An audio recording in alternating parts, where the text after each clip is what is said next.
छोटू robot को खींचने लगा। उसने पूरी रात लगा दी। उस भारी मशीन को इंच इंच करके घसीटते हुए वह सुबह तक सिंटेक्स कंपनी के मुख्य गेट पर पहुंच गया।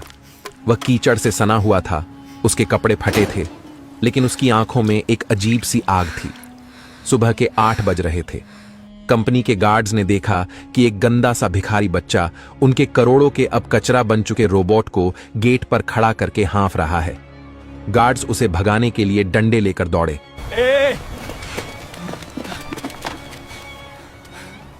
पागल है क्या? यहां कबाड़ बेचने आया है? तभी एक काली कार वहां रुकी।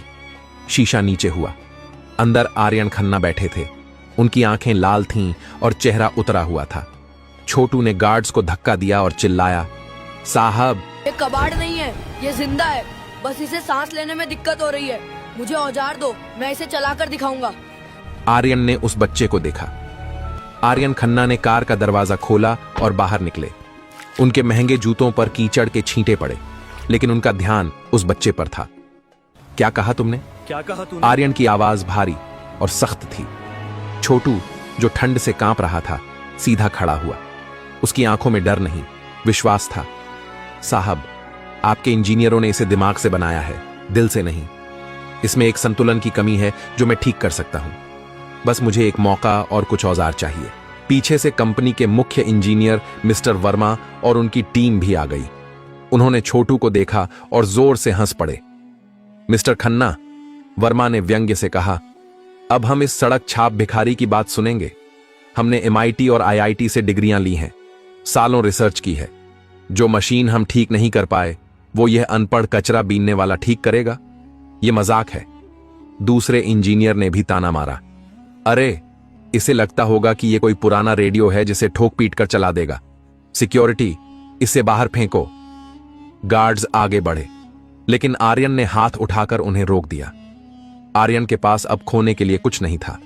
कंपनी दिवालिया होने की कगार पर थी और उस बच्चे की आंखों में वह जिद थी जो कभी आर्यन में हुआ करती थी।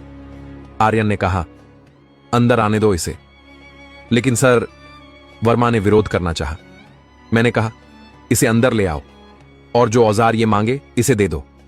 वैसे भी वो मशीन अब कचरा है, ये उसे और कितना ही खराब कर लेगा। आर्यन ने फैसला सुना दिया। छोटू को उस हाईटेक लैब में ले जाया गया।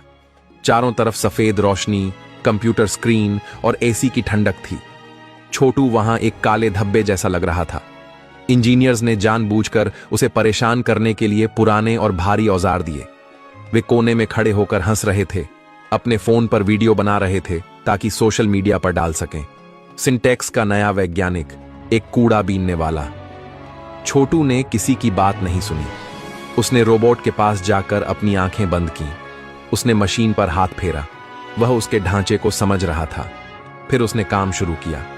उसने सबसे पहले वो हिस्से खोले जिन्हें इंजीनियर्स ने परफेक्ट मानकर सील कर दिया था।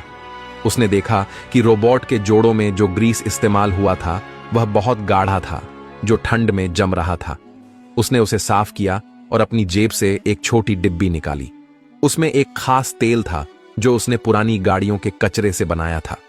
वर्मा चिल्लाया, ये क्या कर रहा है? मशीन गंदी कर रहा है। छोटू ने अनसुना कर दिया। फिर वह मुख्य सर्किट पर गया।